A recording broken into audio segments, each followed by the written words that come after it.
dentro de pocos minutos la ponencia a la famosa ley de sometimiento, con la que el gobierno espera crear condiciones jurídicas para el aterrizaje en su paz total de grupos como los caparros, como los chotas, los espartanos, la sierra, los puntilleros, ese larguísimo etcétera de delincuentes ordinarios en Colombia. El ponente de este proyecto de sometimiento va a ser el senador Ariel Ávila. Senador Ávila, buenos días. Buenos días, Néstor, a usted y a toda la mesa. Muy amable por su invitación. Gracias. Muchas gracias. Senador, ¿cómo viene la ley de sometimiento? ¿Qué herramientas le entregan ustedes al gobierno para la ley de sometimiento? Néstor, mire, como 5 puntos claritos y rápidos. Lo primero es que no hay nuevos procedimientos, no hay nuevos tribunales y no hay nuevos jueces como figura jurídica. Todo va a estar en manos de la Fiscalía General de la Nación y no va a haber ningún tipo de tribunales transicionales ni mecanismos nuevos. Es decir, es la justicia ordinaria la que se va a encargar de esto. Segundo punto, no hay ningún tipo de reconocimiento político. Esto es un tipo de sometimiento colectivo. Ya en Colombia existe una figura que es el principio de oportunidad, que es el sometimiento individual. Aquí se lleva a colectivo y lo que hay es una sustitución de la pena. Ese es el tercer punto. Habrá de 6 a 8 años de cárcel intramural, más 4 años de pena supervisada fuera de la cárcel. Para la gente que está en cárcel ya... ¿Cuántos intramural? ¿Me dijo cuántos años? Perdóneme. De 6 a 8 años de cárcel intramural, que es, digamos, es el mismo término que tenía Justicia y Paz cuando fue la desmovilización paramilitar. Y para la gente que está en cárcel... Intramural en una cárcel de las que conocemos hoy, no cárceles alternativas. Sí, sí, señor, es una cárcel como la que existe hoy día, Cómbita, La Picota, La Modelo, es una cárcel intramural. Además, en la ley, en la ponencia, está que no hay beneficios administrativos, ni redenciones, ni nada por el estilo. Es decir, de los 6 a 8 años se pagan en cárcel y no hay ningún tipo de beneficio o formas de descontar pena. Más 4 años de pena supervisada. Y la gente que está en cárcel, que ayude a desmantelar organizaciones criminales, es decir, que actualmente esté condenada, tienen que haber pagado 10 años de cárcel y habrá una supervisión de la Fiscalía de que está aportando información durante 18 meses y ahí sí podría salir de la cárcel. Con eso se quitan los fantasmas de que nunca existieron, pero que de supuestas excarcelaciones masivas. Entonces eso no va a pasar. ¿Y cuánta gente más o menos está en esa condición? Presos de estos grupos de delincuentes que saldrían de la cárcel. El más cálculo o menos que hay son 600 personas. Ahí hay, en todo caso, ahí hay un factor, una pequeña línea gris. Y son las nuevas condiciones de las organizaciones criminales. Como usted sabe, ellos funcionan de forma subcontratada o en red, y hay que determinar si estas redes van a entrar o no al proceso de sometimiento. Me explico. El Clan del Golfo tiene en su estructura, en su ejército élite, 3.000 personas, que es lo que ellos llaman autodefensas gaitanistas. Pero en muchas zonas tienen grupos subcontratados. La pregunta es si esos grupos subcontratados entran o no. Eso no lo determina, se crea una comisión de alto nivel y es donde va a estar en cabeza del Ejecutivo que va a determinar qué grupos entran o no. Senador Lo Ávila, que nosotros hemos recomendado es que entre el menor número de grupos. Digamos que esas redes subcontratadas es muy difícil de medirlas. No he mencionado al Clan del Golfo, que es de todos estos el mayor ejército. ¿El Clan del Golfo acaso ya no dijo que no le interesaba esto? Mire, Néstor, es normal que ellos digan esto y seguramente lo van a seguir diciendo por los próximos 3 o 4 meses. Pero la ley que nosotros vamos a radicar es la oferta que tiene el gobierno y si no, pues van a seguir siendo perseguidos. El gobierno va a tener una zanahoria y un garrote y esta es la oferta que es lo suficientemente generosa para que ellos se sometan y lo suficientemente fuerte para borrar fantasmas del pasado. Eso es lo que cumple la ley de sometimiento en este momento.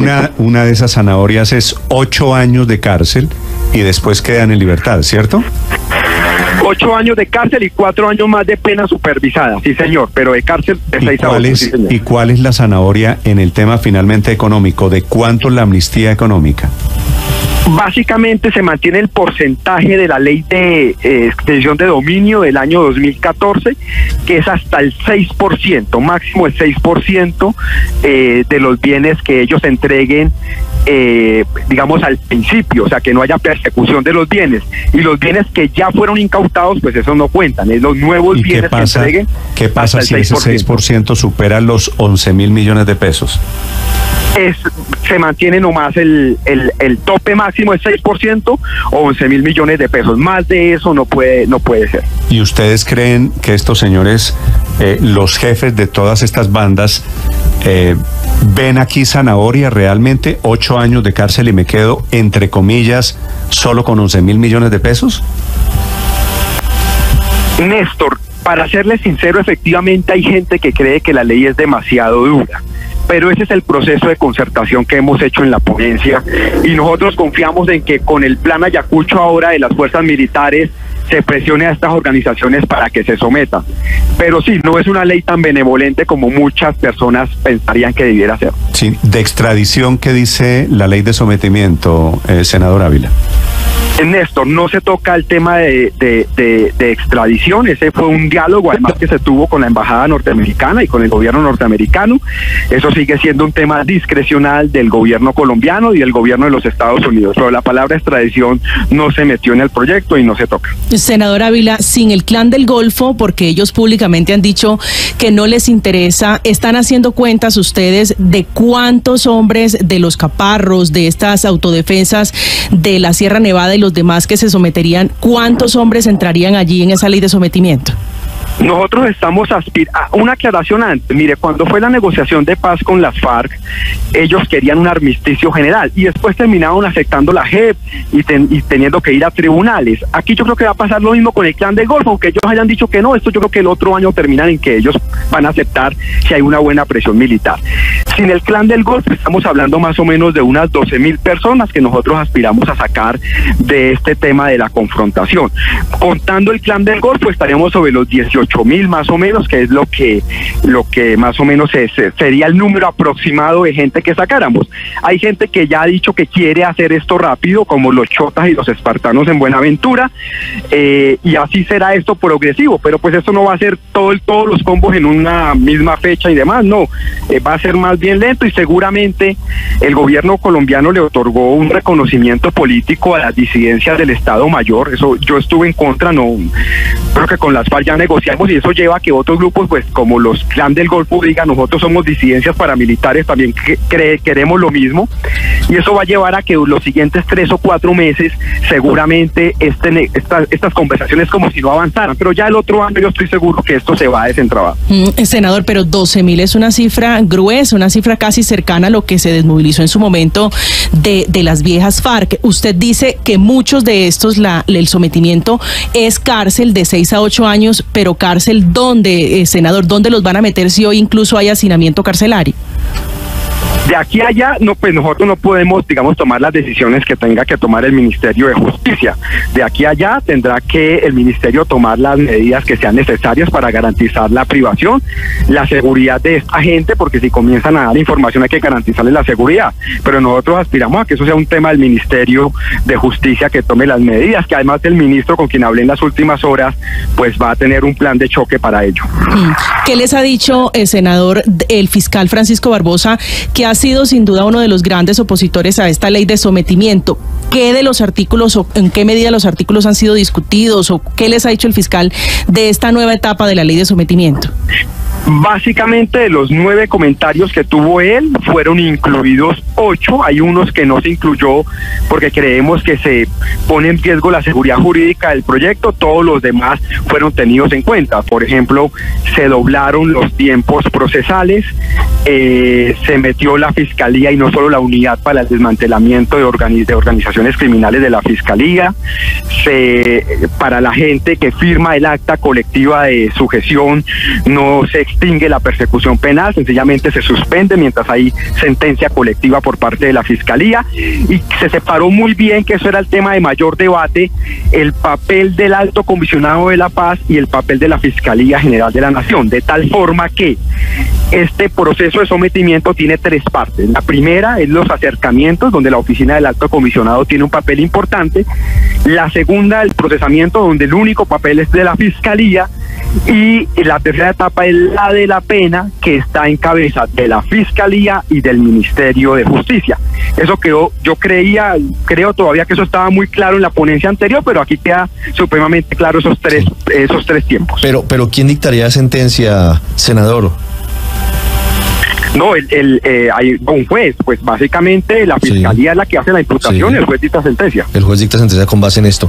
Senador, ¿qué tanto caramelo, qué tanta zanahoria hay en la ley de acogimiento para que estos grupos de narcos se sometan a la justicia? Se lo pregunto porque el Clan del Golfo recientemente dijo que no le interesaba someterse a esta ley. ¿Hay algún cambio en ese punto para que sea atractivo a esos grupos de narcos que ya habían dicho que no estaban interesados en someterse a la justicia? Mire, nosotros aprendimos de los errores del pasado y tal vez el error más cercano que se dio fue unos temas en justicia y paz y otros temas con la desmovilización del ERPAC en los Llanos Orientales en 2011. Entonces esta ley lo que intenta es aprender de los errores del pasado. Obviamente una organización criminal pues quieren que no la persigan y que haya cárcel, pero pues eso es inviable en este proyecto. Vuelvo y repito, yo creo que este proyecto es lo suficientemente benevolente para que ellos se sometan y lo suficientemente fuerte para tapar todos los espantos o fantasmas del pasado. Y nosotros aspiramos, yo creo que este año la ley si nace dormida, y el otro año seguramente vamos a tener procesos de sometimiento si el plan Ayacucho de las fuerzas militares comienza a funcionar. Entonces nosotros somos conscientes de que casi a ninguna organización le gusta esa ley, pero digamos, vuelvo y repito, después de un consenso y un análisis del pasado, yo creo que es una ley suficientemente benevolente y suficientemente fuerte para garantizar el sometimiento. Senador Ávila, una pregunta final. Esta ley de sometimiento es una de las 2 pistas que usa el gobierno para su proceso de paz total. La otra pista es el proceso de negociación política con las disidencias de las FARC, con el ELN, esos procesos mucho más políticos. ¿A usted le parece que esto de la paz total, incluyendo lo que pasó el fin de semana, y es la crisis con los disidentes de Mordisco, el alias del nuevo gran terrorista en Colombia de las FARC de siempre, ¿a usted le parece que este proceso de paz total está saliendo bien? Mire, Néstor, el tema de haber hecho un cese al fuego sin protocolos y mecanismo de monitoreo, sin haber sido anunciado, eso fue un error. Y yo creo que ese error se corrige tomando una decisión, que es lo que yo estoy recomendando. Se negocia en medio del conflicto armado con los riesgos que eso trae y se intenta el cese al fuego únicamente con el ELN una vez esté el mecanismo de monitoreo y los protocolos. De tal forma que con el resto el cese al fuego sea en un estado avanzado del proceso, que es lo que manda en general la regla cuando uno observa mecanismos internacionales. Eso es lo que nosotros estamos recomendando, pero obviamente haber anunciado un cese al fuego sin protocolos y mecanismos de monitoreo, pues eso iba a salir mal como está saliendo mal. Sí, obviamente son 2 líneas separadas, es una carrilera en la cual por un lado van grupos de delincuencia ordinaria en esta ley de sometimiento y en el otro son los políticos en los procesos de negociación alrededor de disidentes de las FARC y del ELN. Senador Ávila, gracias por acompañarnos, gracias por la explicación. A ustedes, un abrazo y mil gracias.